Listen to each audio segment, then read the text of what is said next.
Hey everyone, it's Matt here with Nightrun Studio and welcome back to the Ultimate Beginner's Guide to Unity. In this series, we're taking 10 videos at 10 minutes or less each and we're making a simple platformer together. Things are starting to look pretty good for this game. We can collect coins and run around, and we've even animated our character now. That said, it would sure be nice if there was some sort of a goal. So in this video, we're going to make a checkpoint at the end of a level, which will require you to collect a certain number of coins before you can win the game. That's where we're headed in this video. Let's get started. Now I'd like to start by adding some UI so that our checkpoint can tell us whether we've met the goal for that level or not. That said, our hierarchy is looking a little busy at the moment, so I'm just going to shift click on all of these coins, right click, and go to create empty parent. We can then just close this up and that's looking a whole lot nicer. Alright, at this point, let's right click again. We're going to go to UI and I'm going to add a panel. Now this is automatically going to map to our entire screen, which is a little large, so let's just make this a bit smaller. At the same time, I'm going to grab my game view here and just move it over beside so that we can see what it will actually look like in game, and I feel like I like that. You can change the color and opacity if you want, though to be honest, I just kind of like this white kind of semi-transparent kind of a look. Alright, at this point, we want to add some text onto here, so I'm just going to right click on the panel, go to UI, and do TextMeshPro. We can expand the box so that it has a little more space for our writing to appear, and then I'm just going to put some placeholder text in here for now. Later, we'll actually write this in our code, so don't worry too much about what it says. At this point, we can just make it look nice. I'm going to choose a different font. I'm going to continue to use bangers here. We'll make this a little larger, and then you can go ahead and center it, change color if you like to, and do whatever you like with the face underlay and that sort of thing. Alright, so the way this is going to work is we're just going to enable and disable this panel whenever we want to show our message, and we'll change the text to match whether or not we have successfully completed the level. For now, we'll just start with the panel turned off by default. I'm then just going to double click my player so that we can center him back on the camera, and now I'd like to add a checkpoint. I don't have a particularly large level, but I'll just put it down in the corner here. So first off, we're going to need a sprite. I don't have a Super Mario flag or anything like that, but here in sprites, I do have this cool looking exclamation mark here, and I'll just check which tile it is, number 29. Now when I go in the game, I can scroll down and grab number 29 and drag it up into my game. I'm going to rename this as goal point, drag it into place, and then I actually just want to do a little animation here. So I'll create an animation and put it in my animations folder. At this point, well clicked on the goal point itself, I'm just going to hit record and change the scale to 1.2 on the X and Y. I'll then copy the original scale and paste that a little further down the timeline. And now when I hit play, we get this nice little squash and stretch that tells us this thing's important. You should come check it out. Next, we're going to need a way to actually interact with this. So let's go ahead and add a box collider. And I don't actually want to bump into it. I just want it so that when I come within range, it activates. So I'll make this a trigger. At this point, we can get writing some script.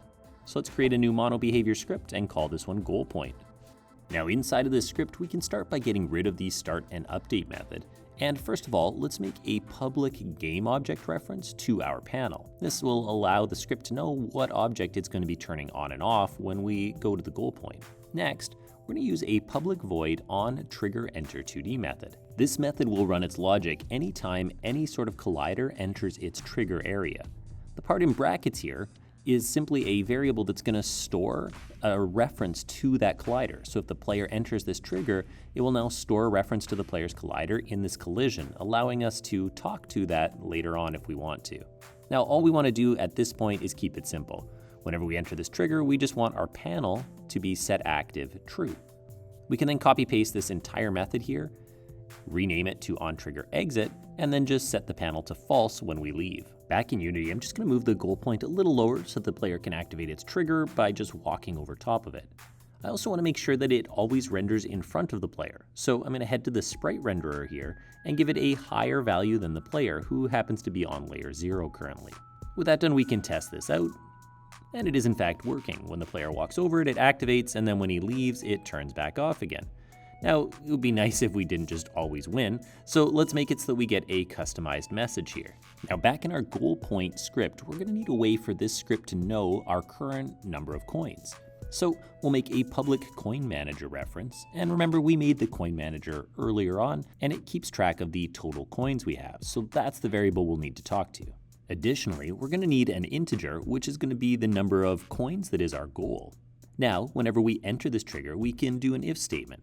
So if the coin manager's total coins is greater than or equal to our goal coins, that means we've successfully completed the level. So if we put our setActive true inside of these brackets, now it will only activate the panel if we've collected enough coins to pass the level.